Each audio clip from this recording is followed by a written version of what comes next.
Tonight is our last night of freedom, guys. Charlie parked the car in the parking lot, turned off the engine, and looked at the back seat. Ready to make it unforgettable? I need to find someone. James unbuckled his seatbelt and stretched his arms out in front of him, wrapping his arms around the invisible woman's waist and miming her bouncing up and down on his lap. Alice snatched the keys from Charlie's hands and rolled her eyes. "Why did I come with you again?" "Because you adore us," Charlie said to his sister, "and you know that this is a great opportunity for us." "Say no more," Alice threatened, her eyes flashing defiantly. "Mention this and I'll take us back right away." "Don't be such a darling, Eli," I intervened, and unbuckled my seatbelt. "We haven't even had a drink yet." She sighed and waved her hand in the air. "Go ahead, lubricate yourself, enjoy yourself," she said. "I'll go do my thing, and then I'll come back for your pathetic drunken ones." "You're such an idiot," Charlie chuckled and got out of the car, heading towards the house. His older brother lived here and decided to turn the evening into a big party. The night had been surprisingly warm for London this season. The air was muggy and sticky. The house was already buzzing with the sounds and smells of a typical college party. I've never been much of a party person, although over the last few years, it's been hard to think about. Existing as I am, constantly surrounded by shadows, is a struggle. At times it pulls me into a vortex, sowing seeds of doubt about everything I've ever believed. Having walked around the couple locked in a kiss, we approached the apartment. Blows were heard at the entrance. We entered. The atmosphere was subdued, the music bright, and the smell of ale mixed with the unpleasant smell of disease. It was a proper Friday night for a 20-something, not sitting alone drinking. "Charlie!" George exclaimed, noticing us. He made his way through the crowd to hug his brother. "It's been forever since I last met George. We used to be inseparable." He patted Charlie on the back and looked in my direction. Our gazes met, and his eyes clouded for a second. My heart sank in anticipation of the familiar pang of grief. "This is for Dave," he said, picking up the plastic cup he was holding. "And he would want us to live by it." At his words, the crowd around us burst into applause. "You need a drink," George insisted, motioning for Charlie, James, and me to follow him. As we surveyed the area, the heat and noise of the crowd began to feel a little stifling. I needed to pull myself together. If I can't handle one game, how the hell am I going to survive the war? But everything would be different there. There, I would have a goal, cause, motivation to keep moving forward, just like Dave did. I took the cup George handed me and took a long sip, thinking about my brother. He would like me to free myself, forget about everything tonight, drink until I puke and wake up with at least one girl whose name I don't remember. That's what he would do. He lived his life boldly, loudly, in every sense. He was so bright, so full of life, so alive. And then he left. "Let's go find the girls." James drank the rest of his beer and wiped his mouth with the back of his hand, belching in satisfaction. Charlie and I laughed, and several girls passing by giggled. "Maybe we should wait until they find us," Charlie suggested, looking at the empty cup in James's hand. "Or are we in no hurry to look for them?" "To hell with slowing down," James declared and walked over to the bottle to refill his cup. "Tomorrow we're heading to some damn hot spot. I'll drink and then have fun as much as I want." "Give him an hour and he'll come out," I muttered. Charlie laughed in response and nodded. "Glad to have you back in action." Charlie patted me on the back. "We've been friends since elementary school, bonded over a shared hatred of the early mornings our older brothers dragged to summer soccer practice. George and Dave became friends around the same time as Charlie and I. It was convenient. The two of us teamed up and drove our brothers crazy, and George and Dave had to put up with two little brats. We were only a couple of years apart, a lifetime when you're a teenager, but the four of us got along like one big, loud family. And now that Dave is gone, things can never be the same. I miss my wingman. This one," he pointed at James, who had just had another beer, foam running down his face, "is driving away more girls than I can pick up." I laughed and shook my head.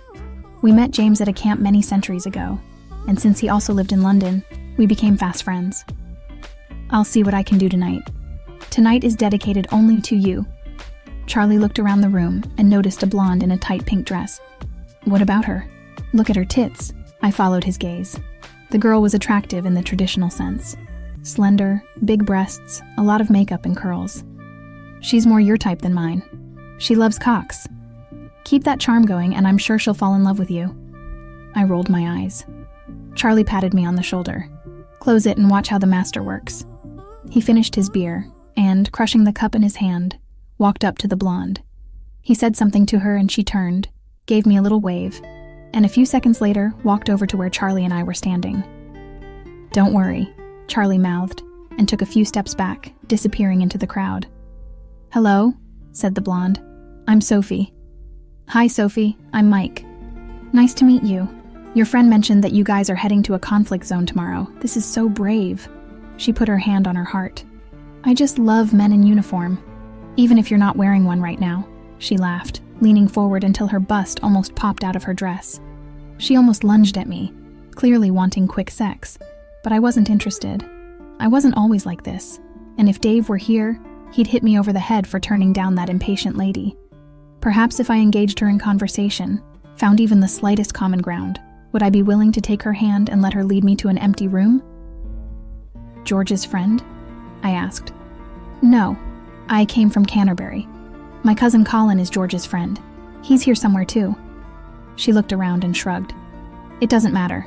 Now I have you, and I'm not so bored anymore. Hey, would you like a glass of vodka between my breasts? Sure. She intertwined her fingers with mine and led me to the kitchen, where she filled a glass and placed it securely between her breasts. I had no idea how anyone could drink vodka this way, but I was going to find out. Half an hour later, I was completely drunk. I lost Sophie somewhere in the crowd, on purpose. Hearing her talk about how she maintains her 47-kilogram weight was enough for me, and when she said that the earth is flat because we don't fall, I admitted that I couldn't stand her company anymore. I looked at my watch to see if Alice had finished her business and could pick me up early. But then I saw her, and everything else disappeared. The music no longer sounded in my ears. The lights stopped flashing to the beat. The smells of beer, nausea, and other things did not fill the room. She was sitting on the couch, wearing a low-cut red top and a black skirt. Her gaze was downcast, and she was playing with the small yellow keychain hanging from her neck. Her long dark hair covered her face, and when she briefly looked up, I was struck by the brilliance of her emerald gaze. But it wasn't just her appearance that struck me. There was sadness in her eyes, a deep longing for something precious that had slipped away and would never return. Her heart was in such excruciating pain that she didn't know if she could continue to live. The need to pretend to be brave was dragging her down, ready to drown at any moment. The girl sitting next to her leaned over and whispered something, nodding towards the group of guys watching them from the other side of the room. The green-eyed girl frowned and shook her head, causing her friend to roll her eyes. She hugged her and went to the guys. Seconds passed, and the green-eyed girl was still sitting alone on the couch. Then a drunk guy passing by tripped and spilled his beer right on her. "Oh, damn, sorry," he muttered and staggered away. The girl stood up with tears in her eyes and looked at herself. I rushed to the kitchen, grabbed a towel, and within a few moments, I was next to her. "Here," I said, handing her the towel, only then realizing that it was dirty. Not my brightest moment, to put it mildly. "Thank you," she replied. She took the dirty towel and rolled it up, looking for a clean place to dry herself. "I don't even know why I came here," she muttered, seemingly to herself. "Do you want to leave here?" I asked. And then I realized how it sounded. "Sorry, that's not what I meant. I didn't really want to come either." She looked up and met my gaze for the first time. My God, she was beautiful. She was wearing almost no makeup, and her eyes were slightly red and puffy, as if she had been crying. The sweet scent of lilac emanated from her, and I wanted to lean down and inhale it. "Then why are you here?" she asked, wiping the beer off her thighs. My comrades dragged me along, her lips curved into a slight smile. And then they left me. I don't even know where they are now. Charlie's words about how the night was meant for me echoed in my head. He was right about that. It was a night of change and revelation, and there is nothing more significant than this moment. I just wanted to be close to my friend Charlie. This is his last night before departure, I explained almost in a whisper. My gaze fell on the noise in the room. Not really my scene. Her smile widened slightly as she patted the towel against her skirt. Well, I guess we're two the same then. The figure of Alice, who who had been bustling around here before, came to my mind. She had her own battles tonight, and while understanding this shared feeling, it highlighted that sometimes we all find ourselves in different places against our will, just trying to do right by someone else. If you're ready to leave, I could take you home, or to a quiet cafe maybe, I suggested, knowing that more than anything, I needed a peaceful moment away from this chaos. Running away with her didn't seem like such a bad idea after all. She hesitated, her eyes searching mine. There, in the dim light reflecting off her face, I saw not only pain, but also a glimmer of curiosity, hope, maybe even a spark of joy. Sounds perfect, she finally said. A cafe would be nice. I nodded, and we both stood up. My heartbeat quickened as she came closer, and I couldn't help but think, as I gently took her hand in mine and led her through the crowd of partygoers, how right this was. Even without knowing her name, everything just fell into place. It wasn't the evening I expected, but maybe it was just what I needed. Together we made our way through the crowded room, the noise of the party fading with every step. The closer we got to the door, the more the noise died down, replaced by the sound of our own footsteps and the occasional laugh or shout from the remaining revelers. We walked out into the cool night, and I felt her relax as the fresh air embraced us. "This is Emily," she said, as if reading my thoughts. "My name is Emily." "Mike," I replied, smiling. The conversation felt strangely intimate, as if we were sharing a secret that only we knew. We walked in comfortable silence, letting the night wash over us, the only sound being the muffled click of our boots on the pavement. There was a cafe nearby, just a quaint little place that I knew was open late. It was known for its warm atmosphere and calming presence away from the hustle and bustle of city life. Having settled down in a secluded booth, we ordered coffee. The tension of the night began to subside as we sat down opposite each other. There was an inexplicable lightness between us, an unspoken understanding that none of us wanted to acknowledge yet. "So, Emily, what do you like to do when you're not being dragged to parties?" I asked, stirring the sugar in the cup. She laughed a little. "Well, I like to draw, mainly landscapes. There's something incredibly calming about spreading color across a blank canvas." "Sounds amazing. I have always appreciated art, although I can't say that I have much talent in creating it," I admitted, and Emily's eyes sparkled with amusement. We talked more about our lives, about our fears and dreams. Every word brought us closer. Emily shared her dreams of one day hosting a gallery exhibition, and I confessed my mixed feelings about the upcoming event. When it was time to leave, the city seemed to stand still for us. The streets became quieter. The former cacophony was replaced by a serene silence. I walked Emily home, our hands touching from time to time, each accidental touch sending a current through my veins. We walked to her door, not wanting to say goodbye. There was a desire to prolong this unexpected connection, not to let the magic of the evening fade away. "Thank you for tonight, Mike. It was more than I could have hoped for," Emily said quietly, her eyes never leaving mine. "I should be the one thanking you. You made this night unforgettable in the best possible way," I replied, every word sincere. She reached out, her fingers brushing my cheek. "Stay safe there, won't you?" "I will do so, and when I get back, maybe we can do this again?" I asked carefully. "I'd like that," she whispered, and I impulsively leaned over and kissed her tenderly on the cheek. Her skin was warm, and I could feel her blushing. With one last smile and wave, I watched her disappear through the door.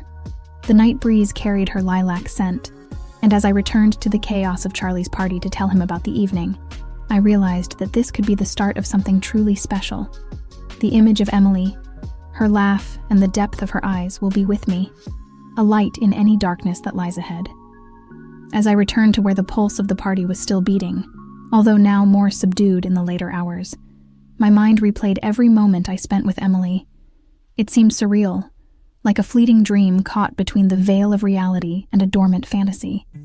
When I returned, Charlie caught the expression on my face. "Well, look at you. Spill it, buddy." I briefly told him about how what started as an attempt to escape boredom ended in a night that was etched into my soul. His face lit up with genuine happiness for me, and he playfully hit me on the shoulder. "You've always been a dark horse, Mike. Who knew tonight was the night?" We laughed, and as the last guest began to leave, our laughter gave way to quiet contemplation of what was to come. Alice finally arrived.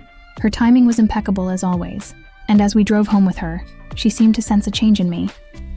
"You met someone, didn't you?" Alice pushed carefully. "Yes, her name is Emily. She's different," I answered, looking into the night rushing past the car windows, where each street lamp turned into another. Time flew by, and the night disappeared into memory. I began my service bearing the burden of duty and the gentle echo of Emily's laughter. Our short meeting remained a touchstone as I navigated the challenges of deployment. We exchanged letters, each word a lifeline across the ocean, supporting and consoling. The day finally arrived when I returned to my native land, a moment that I had replayed in my head countless times. As I scanned the crowd of welcoming faces, there she was, Emily, as bright and beautiful as I remembered. She ran, and so did I, and amid the bustle of returning soldiers and their families, we collided in an embrace that felt like home. Her voice, barely above a whisper, caressed my ear. "Welcome back, Mike." And I held her tightly, with all the pent-up longing and gratitude of a person who, in the most unexpected circumstances, was given a chance at love. "I'm back, Emily, and I'm not going anywhere." Our story was not a fairy tale. It was forged in the reality of life's chaos, a testament to the fact that sometimes the deepest love stories begin with a simple moment of connection. As we walked hand in hand, leaving behind the noise of the return, I knew this was just the beginning. Our story, so unexpected, was one that I would cherish and fight for during the quiet, peaceful days and long nights, when the only comfort was the beating of our hearts in unison. So, we stepped into the unwritten future, where a party and the scent of lilacs became the prologue to our love story. For Charlie, for Alice, and for us, life went on. But for Emily and me, that one night changed everything, and nothing would ever be the same. We found love in the most unexpected places, and that love will stand the test of time.